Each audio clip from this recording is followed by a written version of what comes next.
The question is, how do we take care of the health of our people so we can continue to perform over the long term?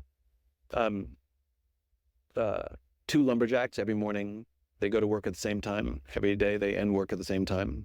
And every day one of the lumberjacks disappears in the middle of the day for about an hour. And every day the lumberjack that disappears for about an hour in the middle of the day chops more wood than the other lumberjack. And this goes on for months. And then finally, the guy who works all day, he stops. He says, I have to ask you, every day we start at the same time. Every day we stop at the same time. Every day you go away for about an hour in the middle of the day, and every day you chop more wood than me. Where do you go away for that hour? And the other lumberjack looks up and goes, oh, I go home and sharpen my axe. And I think it's one thing to enforce people taking vacation, but I think we don't even do a good job of that.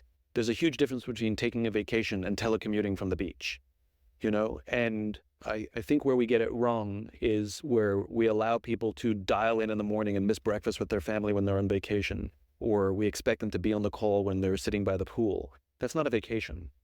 That's telecommuting from just a foreign place. And so I think work-life balance is becoming a more complicated thing to understand and achieve because of this world we live in, where now, distributed workforces are now a thing where you can work remotely. And how and when people work, and even what the definition of a full-time job is all changing. And I've been forced to challenge my own beliefs. So I used to be very, very strict that once you leave the office at the end of the day, I don't want to hear from you, and don't you dare send me an email on the weekend because you should be with your family. There was always going to be exceptions and rare circumstances, but on balance, I was pretty dogmatic about it. And I came across some research recently. There's a company called Water Cooler, which I help, that tracks sort of everybody's work behavior. It's kind of amazing stuff they do.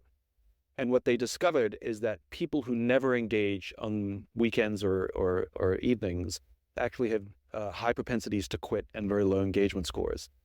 People who work too much at nights and on weekends burn out very quickly. But there's this little sweet spot where people who want to work the occasional night, do a little bit of work on the occasional weekend, actually are the best performing and actually the happiest employees. The reason they work on the occasional night and weekend is because they care. And so it really flew in the face of what I used to believe. So now I tend to sort of take a step back, and I just want to make sure people aren't overdoing it. But vacation is different. I expect people to disconnect when they're on vacation because I need them to sharpen their axe. I also expect people to speak out if they need a break. And the way to do that is for me to lead the way.